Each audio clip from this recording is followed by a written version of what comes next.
Sometimes we are in need of inspiration. The well has dried and we need to escape the city and connect with a new place, a new sense or mood that will capture the soul, motion the pen, and color the canvas. Shelter Island is that moody mix of seasons, a haven for artists to be joyful in summer and brooding in winter.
We used to go to Shelter Island very often on weekends and go boating and go walking in Mishomic and various places around Jessup Neck.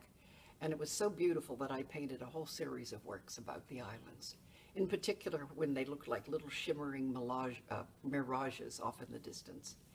And I did that for several years. And then the more I traveled and the more I saw the changes in the world, animals were endangered, areas of the world were turned into dump sites and toxic rivers, I just changed my work. And it started to have a little darker note, but I said, that's not dark so much, it's realism.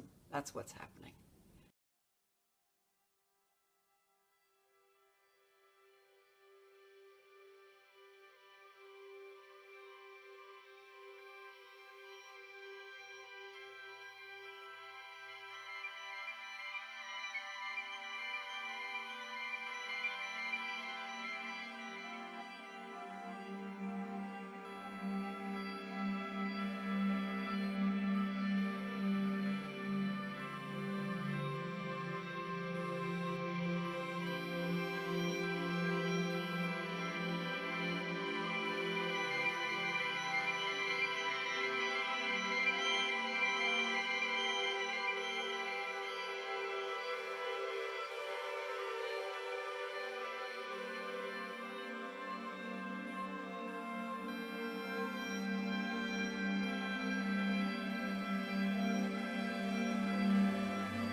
the same way that I did not make the decision to come to the United States, I didn't decide to be an artist either.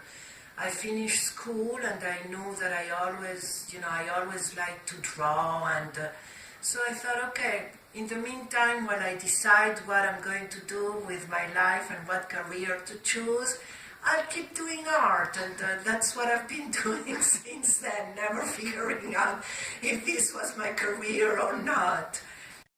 I asked Paola about being on the island and the inspiration here. I always find beauty in my surroundings and in its details.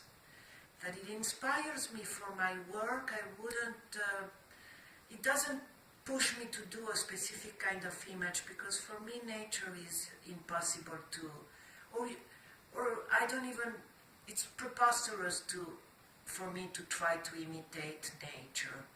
So it can be a springboard for some work, but it's never replicating it.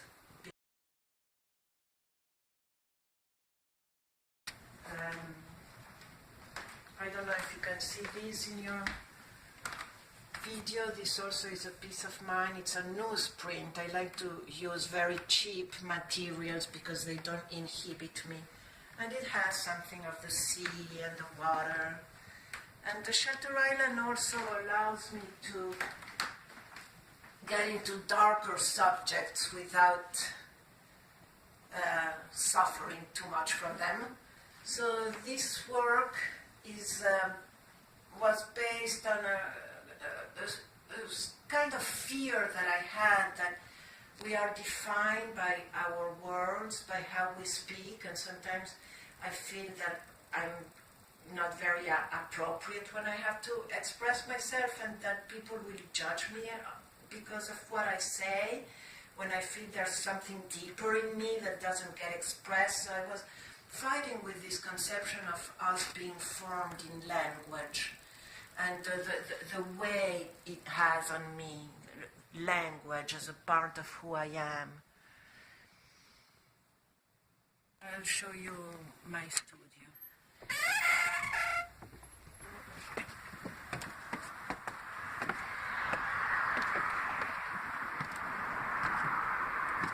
So here you have my both selves in view. Right now I'm working on incarceration. So all these works here in process have to do with the problem of mass incarceration. And you can imagine, then I take a photocopy of it, and then I paint on it and take another photocopy, so it's a lot of manipulation of the same image. Meeting with Paola, and after speaking with Janet and being in both of their studios, so distinct and different, I walked around the island and I found my own inspiration in the water, in just the views, in the peace, but also in that kind of juxtaposition between the quiet and what's beyond the quiet, all of the turmoil that's beyond it. There's something about that that sort of invigorates and inspires you to not only paint pretty pictures, but also paint something of meaning.